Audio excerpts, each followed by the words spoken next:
جہنم میں کون سے گنہگار داخل ہوں گے؟ جہنم کے عذاب کی نوعیت کیا ہوگی؟ کیا جہنم سے رہائی ممکن ہے؟ جہنم کی آگ کو کیسے بیان کیا گیا ہے؟ جہنم میں جانے سے بچنے کے لیے کن اعمال کی ضرورت ہے؟ آئیے ان اعمال کے بارے میں جانتے ہیں ویڈیو کو مکمل دیکھ کر۔ بسم اللہ الرحمن الرحیم۔ السلام علیکم ورحمۃ اللہ۔ محترم ناظرین، ہر کام سے پہلے اچھی نیتیں کرنے کی عادت بنائیے کہ اچھی نیت بندے کو جنت میں داخل کر دیتی ہے۔ پیارے اسلامی بھائیوں، اللہ پاک ارشاد فرماتا ہے، ترجمہ: اس آگ سے ڈرو جس کا ایندھن انسان اور پتھر ہے۔ اس آیت کریمہ میں جہنم کی ہولناکی کو بیان کیا گیا ہے کہ جہنم کی آگ ایسی خطرناک ہے کہ اس کا ایندھن آدمی اور پتھر ہیں۔ دنیا کی جو آگ ہے یہ پتھر کو گرم تو کر دیتی ہے مگر جلاتی نہیں ہے، لیکن جہنم کی آگ ایسی ہولناک ہے کہ پتھروں کو بھی جلا ڈالے گی۔ پھر ساتھ ہی اس آیت کریمہ میں صاف صاف حکم دیا گیا ہے کہ اے لوگو، جہنم سے ڈرو اور جہنم میں لے جانے والے اعمال سے بچنے کی بھرپور کوشش کرو۔ بہار شریعت میں ہے، جہنم وہ جگہ ہے جہاں اللہ پاک کے قہر و غضب کا ظہور ہے۔ جہنم کے شرارے اونچے اونچے محلات کے برابر اڑیں گے، آدمی اور پتھر اس کا ایندھن ہے۔ یہ جو دنیا کی آگ ہے، جہنم کی آگ کے 70% میں سے ایک حصہ ہے۔ جس کو جہنم میں سب سے کم درجے کا عذاب ہوگا اسے آگ کی جوتیاں پہنائی جائیں گی، جس سے اس کا دماغ ایسے کھولے گا جیسے تانبے کی پتیلی کھولتی ہے۔ وہ سمجھے گا کہ سب سے زیادہ عذاب اس پر ہو رہا ہے، حالانکہ اس پر سب سے ہلکا عذاب ہوگا۔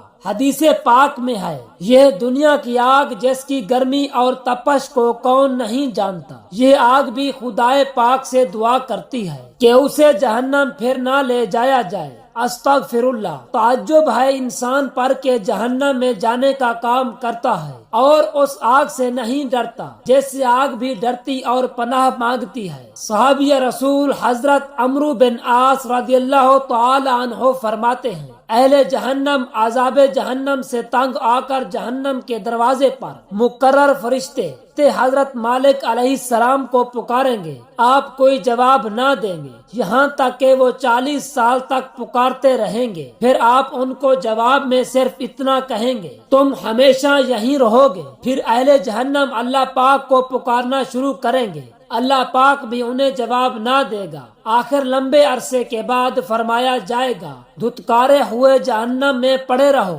مجھ سے بات نہ کرو۔ محترم اسلامی بھائیوں، غور فرمائیے جہنم کس قدر ہولناک ہے۔ یہ تو وہ باتیں ہیں جو روایات کے ذریعے ہمیں معلوم ہو گئی ہیں، ورنہ حدیث پاک میں ہے، جتنا چاہو جہنم کو یاد کرو۔ تم جہنم کی کسی چیز کا جو بھی تصور باندھو گے، جہنم اس سے کہیں زیادہ شدید ہے۔ اللہ پاک کے پیارے اور آخری نبی رسول ہاشمی صلی اللہ علیہ وسلم نے فرمایا، اے لوگو، حصول جنت کے لیے بھرپور کوشش کرو اور پوری کوشش کے ساتھ جہنم سے دور بھاگو۔ بے شک جنت کا طلبگار کبھی غافل نہیں ہوتا، بے شک جہنم سے دور بھاگنے والا کبھی غفلت کی نیند نہیں سوتا۔ بے شک آخرت ناپسندیدہ کاموں سے بھرپور ہے، یعنی آخرت میں کامیابی کے لیے نفسانی خواہشات کو چھوڑنا پڑتا ہے، جبکہ دنیا لذات اور خواہشات سے بھری ہوئی ہے۔ پس دنیا کی یہ لذتیں اور خواہشات تمہیں آخرت سے ہرگز غافل نہ کر دیں۔ پیارے اسلامی بھائیوں، جہنم کی کئی وادیاں ہیں، انہی میں سے ایک وادی ویل بھی ہے۔ یہ جہنم کی بہت ہی ہولناک وادی ہے، اس میں مختلف قسم کے عذاب ہوں گے۔ بعض روایات میں ہے ویل ایک کنواں ہے جہاں اہل جہنم کا خون اور پیپ جمع ہوگا۔ پیارے آقا محمد مصطفیٰ صلی اللہ علیہ وآلہ وسلم نے فرمایا، جب کافروں کو جہنم میں ڈالا جائے گا تو جہنم کی گہرائی میں گرنے سے پہلے 40 سال تک ویل نامی وادی میں رہیں گے۔ حضرت عطا بن یسار رحمت اللہ علیہ فرماتے ہیں، ویل نامی یہ جہنم کی وادی اتنی ہولناک ہے کہ اگر اس میں پہاڑ ڈال دیے جائیں تو وہ بھی اس کی گرمی سے پگھل جائیں۔ اللہ پاک ہمیں جہنم سے اور جہنم کی اس ہولناک وادی سے محفوظ فرمائے۔ پیارے اسلامی بھائیوں، جہنم کی اس ہولناک وادی کا حقدار کون ہے؟ وہ کون سے برے اعمال ہیں جو اس وادی میں جانے کا سبب بنتے ہیں؟ آئیے سنتے ہیں اور اس نیت سے سنتے ہیں کہ ہم ان برے کاموں سے بچ کر خود کو جہنم سے بچانے اور جنت کا حقدار بنانے کی کوشش کریں گے انشاءاللہ۔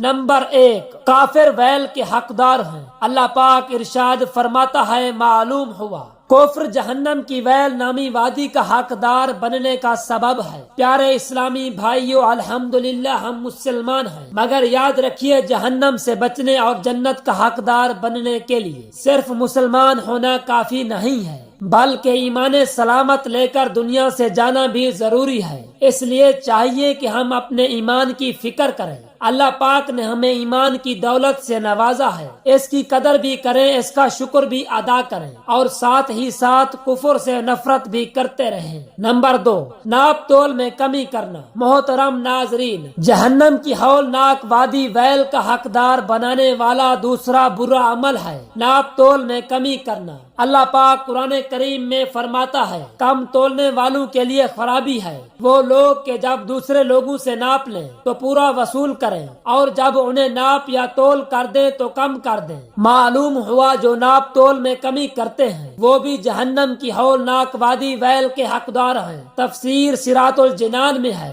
ناپ تول انتہائی اہم معاملہ ہے۔ تقریباً تمام لوگوں کو کچھ نہ کچھ بیچنے اور خریدنے سے واسطہ پڑتا ہے، اور زیادہ تر چیزوں کا بیچنا اور خریدنا انہیں ناپنے اور تولنے پر ہی مبنی ہے۔ اسی لیے قرآن مجید میں کئی مقامات پر اس کی اہمیت کو بیان کیا گیا ہے۔ صحیح ناپنے اور تولنے کا انجام دنیا میں بھی بہتر ہوتا ہے کہ اس سے لوگوں کا اعتبار قائم رہتا ہے، تجارت میں خوب اضافہ ہوتا ہے اور رزق میں برکت ہوتی ہے، اور آخرت میں بھی یقیناً بہتر ہوگا کہ اس حوالے سے لوگوں کا اس بات پر کوئی حق نہیں ہوگا اور یوں لوگ اپنا حق طلب کرنے کے لیے اسے نہیں پکڑیں گے۔ یہ حرام رزق کھانے اور کھلانے کے عذاب سے بچ جائے گا اور اس کے نیک اعمال محفوظ رہیں گے۔ اور جو لوگ ناپ تول میں کمی کرتے ہیں ان کے لیے سخت اور دردناک عذاب ہیں۔ ایک بزرگ رحمت اللہ علیہ فرماتے ہیں، میں اپنے ایک پڑوسی کی عیادت کے لیے گیا جو گندم بیچا کرتا تھا۔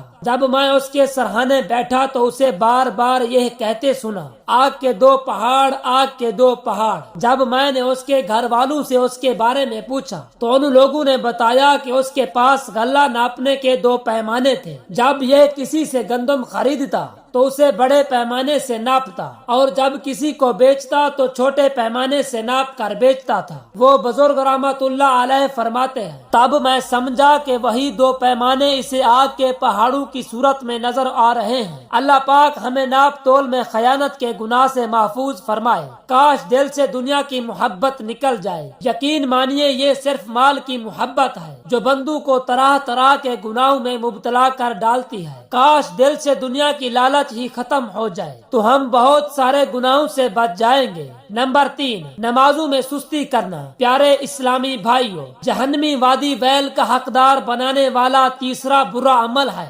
نمازوں میں سستی کرنا۔ چنانچہ سورہ ماعون میں ارشاد ہوتا ہے، جو اپنی نماز سے غافل ہیں، معلوم ہوا جو نماز میں سستی کرتے ہیں، نماز سے غفلت برتتے ہیں، وہ جہنم کی ویل نامی ہولناک وادی کے حقدار ہیں۔ نماز سے غفلت کی چند صورتیں۔ پیارے اسلامی بھائیوں، نماز سے غفلت کی بہت ساری صورتیں ہیں، مثلا نماز پابندی سے نہ پڑھنا، صحیح وقت پر نہ پڑھنا، فرائض و واجبات کو صحیح طریقے سے ادا نہ کرنا، شرعی عذر کے بغیر باجماعت نہ پڑھنا، نماز کی پرواہ نہ کرنا، تنہائی میں قضا کر دینا اور لوگوں کے سامنے پڑھ لینا وغیرہ۔ افسوس، نماز سے غفلت کی بہت ساری صورتیں آج معاشرے میں عام پائی جا رہی ہیں۔ کتنے ایسے ہیں جو نمازوں کی پابندی نہیں کرتے، نمازیں قضا کرتے ہیں۔ یاد رکھیے نماز دین کا اہم ترین رکن ہے۔ اللہ پاک قرآن کریم میں فرماتا ہے، ترجمہ، اس آیت مقدسہ میں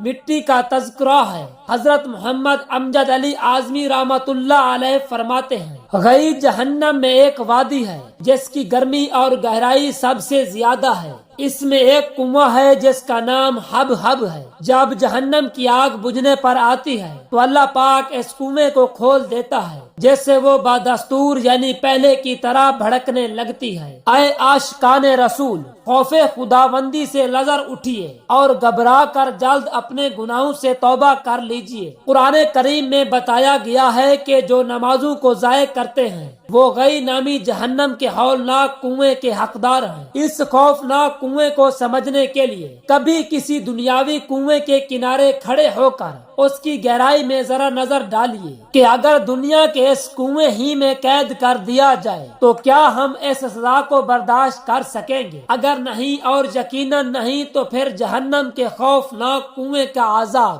کیوں کر برداشت ہو سکے گا؟ اللہ پاک ہمیں سچا پکا نمازی بننے کی توفیق نصیب فرمائے۔ نمبر 4، منہ پر عیب نکالنا یعنی طعنے دینا۔ نمبر 5، پیٹھ پیچھے برائی یعنی غیبت کرنا۔ نمبر 6، اور مال جمع کرنا۔ دعا ہے کہ اللہ رب العزت ہم تمام مسلمانوں کو جہنم کی آگ سے بچائے، آمین ثم آمین۔